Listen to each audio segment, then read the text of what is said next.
Good morning student. आज की class है हमारी BSc part third year student के लिए।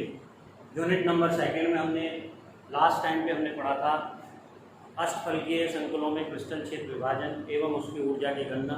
उसके बाद हमने पढ़ा था चतुष्फलकीय संकुलों में क्रिस्टल क्षेत्र विभाजन अकॉर्डिंग टू CFT।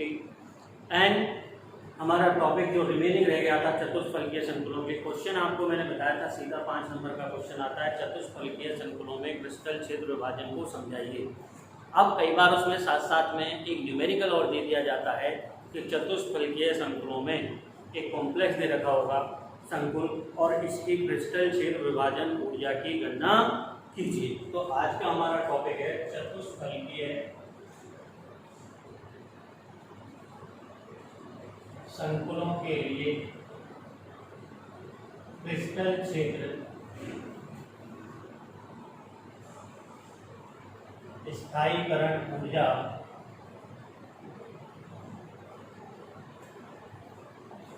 की गणना। चतुष्फलकीय संकुलों के लिए क्रिस्टल क्षेत्र स्थायीकरण ऊर्जा की गणना। अब ध्यान दीजिए, चतुष्फलकीय के लिए अपन जो करेंगे गणना, इसमें जैसा कि मैंने आपको लास्ट क्लास में इसका फॉर्मूला बताया था CFSE की गणना के लिए चतुष्फलकीय संकुलों के लिए 0.6 minus 0.6 x plus 0.4 y delta t plus a पाई। यहाँ x क्या है? ई कक्षक में इलेक्ट्रॉनों की संख्या। x क्या है? ई कक्षक में इलेक्ट्रॉनों की संख्या। ई कक्षक में इलेक्ट्रॉनों की संख्या। y क्या है? ई कक्षक में T2 कक्षक में 0.6 T2 कक्षक में इलेक्ट्रॉनों की संख्या। अपन ने क्या पढ़ा? x ई कक्षक में इलेक्ट्रॉनों की संख्या, y क्या है? T2 कक्षक में इलेक्ट्रॉनों की संख्या, डेल्टा टी ये इसका सिंबल है चतुष्फलकीय संकुलों के लिए क्रिस्टल क्षेत्र स्थायीकरण ऊर्जा, प्लस a है नंबर ऑफ युग्मित इलेक्ट्रॉन, युग्मित इलेक्ट्रॉनों की संख्या। ये आपका क्या फॉर्मूला आ रहा है? a में युग्मित इलेक्ट्रॉनों की संख्या, युग्मित इलेक्ट्रॉनों की संख्या। और पाई क्या है? औसत युग्मन ऊर्जा। पाई जो है औसत युग्मन ऊर्जा।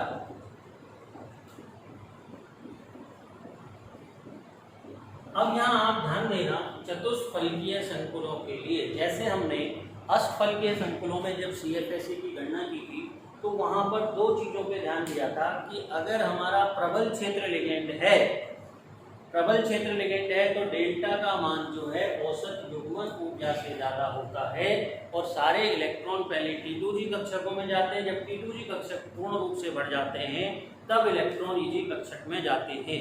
लेकिन यदि दुर्बल क्षेत्र से लिगेंड है तो पहले इलेक्ट्रॉन T2G कक्षक में 3 इलेक्ट्रॉन जाएंगे और चौथा इलेक्ट्रॉन EG कक्षक में जाता था। कहाँ? अष्टफलकीय संकुलों में।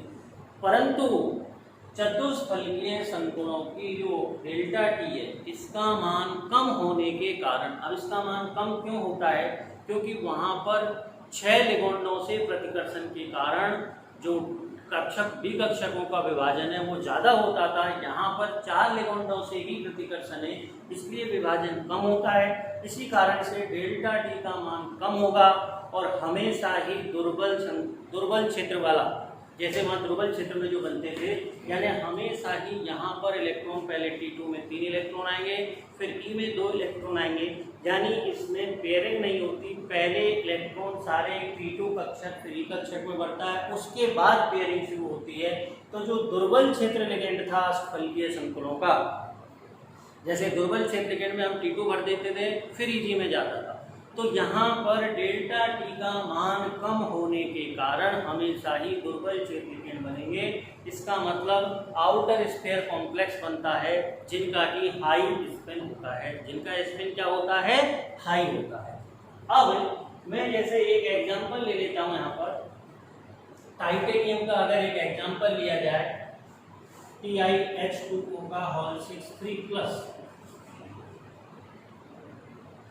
अगर हम यहाँ बात करें तो टाइटेनियम की ऑक्सीडेशन स्टेट कितनी है, +3, और +3 अवस्था में टाइटेनियम का जो इलेक्ट्रॉनिक कॉन्फ़िगरेशन होगा वो होगा 3d1 4s0। टाइटेनियम का इलेक्ट्रॉनिक कॉन्फ़िगरेशन क्या होता है 3d2 4s2। तो टाइटेनियम 3+ का कॉन्फ़िगरेशन क्या होगा 3d1 4s0। तो डी कक्षक में कितना इलेक्ट्रॉन है, एक इलेक्ट्रॉन है, तो एक इलेक्ट्रॉन पहले किस में जाएगा, ई कक्षकों में जाएगा। इसका मतलब यहाँ पर क्या कहेंगे अपना टी इलेक्ट्रॉनों की संख्या में टेबल बना रहा हूँ, टी इलेक्ट्रॉनों की संख्या, यदि कॉन्फ़िगरेशन d1 है, फिर ई कक्षक में इलेक्ट्रॉनों की संख्या,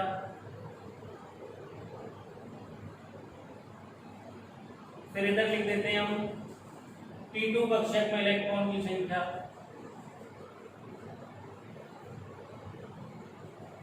और देन हमारा डेल्टा टी CFSE का मान, CFSE का मान।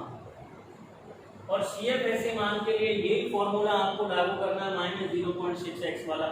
तो देखिए D1 इलेक्ट्रॉनिक विन्यास के लिए यदि किसी संकुल का कितना आ रहा है, D में एक इलेक्ट्रॉन है, तो एक इलेक्ट्रॉन पहले किसमें आएगा, ई कक्षकों में। ये मैंने प्रीवियस क्लास में आपको बताया था कि चतुष्फलकीय संकुलों में ई कक्षक निम्न ऊर्जा के होते हैं और T2 कक्षक उच्च ऊर्जा के होते हैं। और G क्यों नहीं आता यहाँ पे, क्योंकि इनमें सममिति नहीं होती।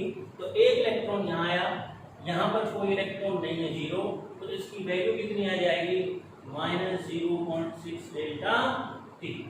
यदि D2 इलेक्ट्रॉन है, D2 कॉन्फ़िगरेशन है 2, यहाँ पर निल, यहाँ पर -1.2 डेल्टा टी।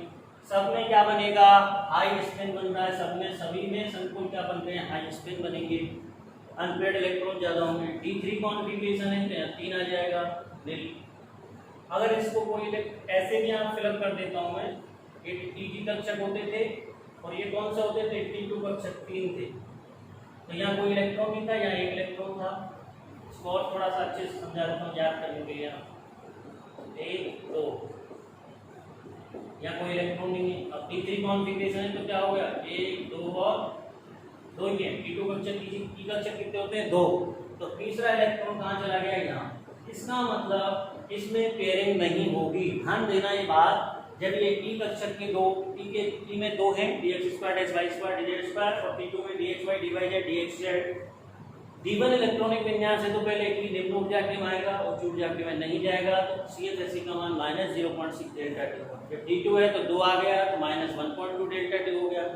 अगर D3 है तो कितना आ गया, 2 इलेक्ट्रॉन ए में, 1 इलेक्ट्रॉन T2 में, तो वैल्यू कितनी आई, ध्यान देना, -0.6 × 2 करोगे, -0.6 × 2 + 0.4 × 1 डेल्टा टी, तो वैल्यू आ गई आपकी -1.2 में से 0.4 गए तो 0.8 माइनस के 0.8 डेल्टा टी। अगर D4 इलेक्ट्रॉनिक विन्यास है तो स्थिति क्या होगी, 1 2 ये 4 D4 के लिए, और D4 के लिए वैल्यू कितनी आ जाएगी, 6 2 12, 12 में से 1.2 -1.2 में से कितने जाएंगे, प्लस के 0.8, तो कितने आया, माइनस का 0.4 डेल्टा टी वैल्यू आ गई। आप कैलकुलेट कर सकते हो। अगर D5 कॉन्फ़िगरेशन होगा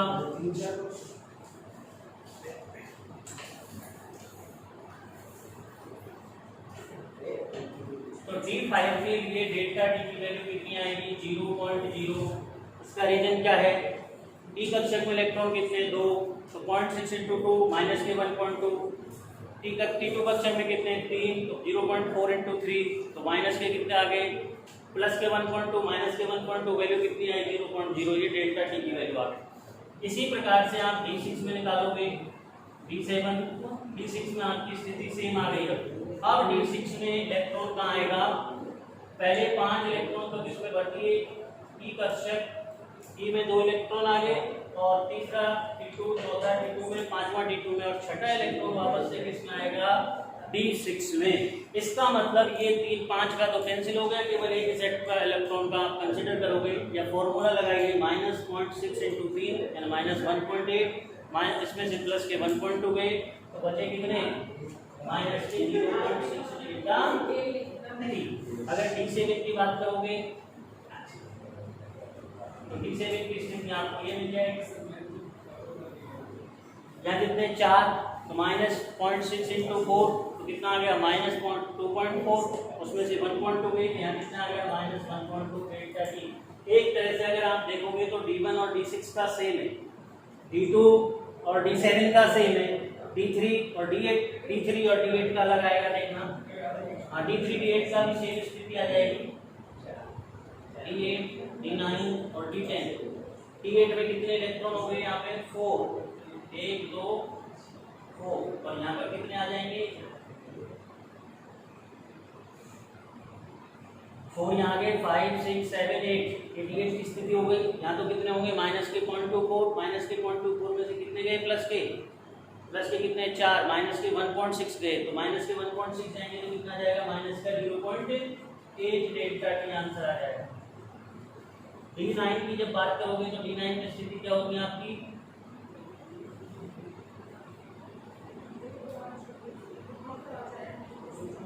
ये स्थिति आ गई, इसमें भी -0.24 में से कितने गए 4 के जब 20 तो कितना आया -0.4 डेल्टा टी आ गया।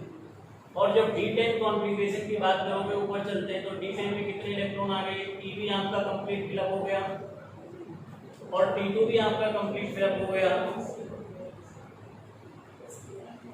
इसका मतलब इसमें माइनस के कितने आए 6 2 24 माइनस के 0.24, यहाँ किसके आए प्लस के 0.24 तो वैल्यू कितनी आई CFSE की 0.0, यानी D0 कॉन्फ़िगरेशन हो, D5 कॉन्फ़िगरेशन हो, D10 कॉन्फ़िगरेशन हो, डेल्टा टी का मान चतुष्फलकीय संकुलों के लिए क्या होगा हमेशा 0 होगा। और D1 D6 का सेम है, D2 D7 का सेम है, D3 D8 का सेम है और D4 और D9 का सेम आता है। ये आपका किस वजह से होता है, बिकॉज डेल्टा टी का मान कम होता है। ये आपने कैलकुलेशन देखी CFSE की। अब आप किसी भी कॉम्प्लेक्स का इससे निकाल सकते हो। Thank you.